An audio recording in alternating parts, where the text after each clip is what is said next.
Paul, you're infertile. I think you need to try IVF.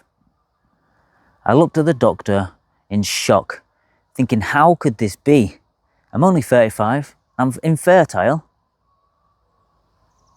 So at the time, me and my girlfriend were trying to conceive a child. Now, it had been a while, it must have been probably about a year to 18 months that we'd been trying to obviously get pregnant.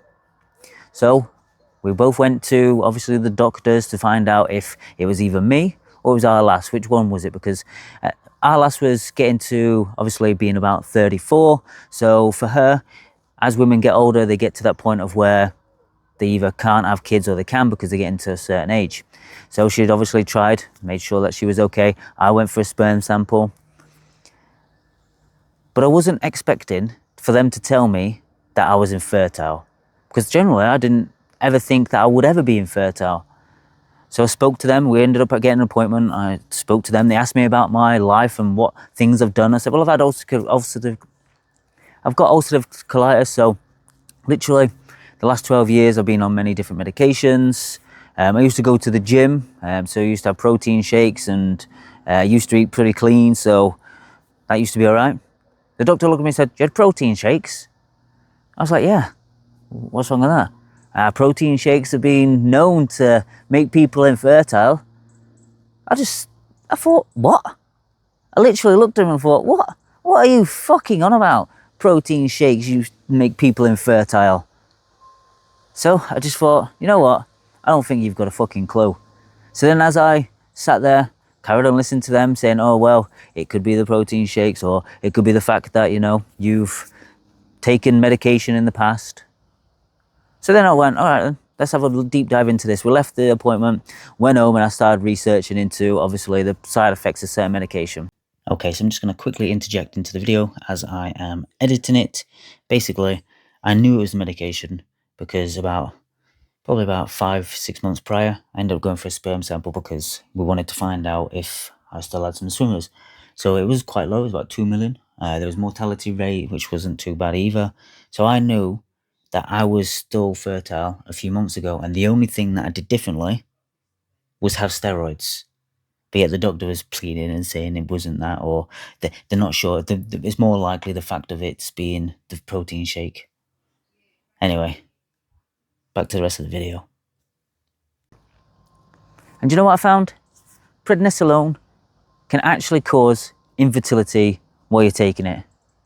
And when I had that sperm sample, I was in the middle of a course of steroids. Because this was back in January, it was back in April, about April time, yeah. So maybe March time, about March time 2023. So I'd previously been in hospital in January 2023 with my worst flare ever. So at that time I was still taking steroids. So I took a sperm sample.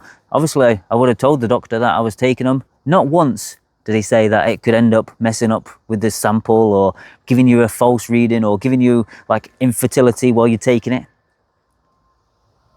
And they never said it for the whole time of taking them. So I've literally had flare after flare for the last 12 years. And literally, I had steroids for like pretty much the full year when I first got diagnosed. I then had a flare up again another 6 straight months later. I had more steroids. Then I had to obviously go on biologicals and I had a flare after come off that. So then there was another course of steroids. Then 6 months later, I had another course of steroids because I had a flare up on the medication. And then over the next 5-6 years, I was in hospital twice. So I had steroids for that. And then I had previous flares between. So in total, I think I've had about 10 to 15 courses of steroids.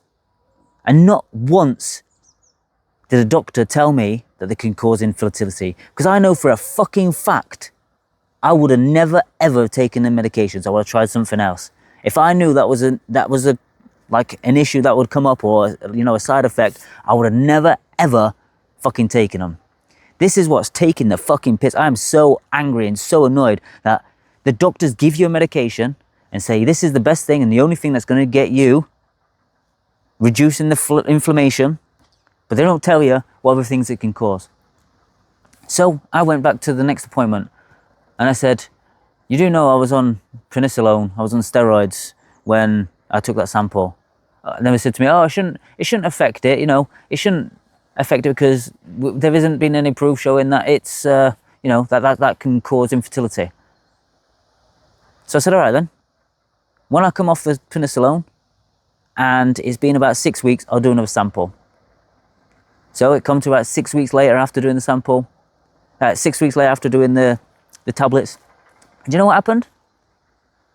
19 million my sperm were. The mortality rate was perfect and the sperm sample itself was amazing. 19 fucking million. So how can they honestly say that it has nothing to do with the steroids? Because it wouldn't have magically gone from 0 and them telling me that I'd need to go for IVF or have my testicles checked out, because that's what they wanted to do, go in there and get fucking needles and stuff, pulling out sperm to see if it's all right, to see if it was just the fact that it was blocking the sperm. So I would if I didn't go away and research the fact that I want to see if this actually does it, and I went and I found that they did, unless they would have then started doing it. And this is honestly the fucking shit people with IBD, well, anyone in general to be fair, but with my experience with IBD, have to go through. The fact that doctors are so fucking ignorant. They're just...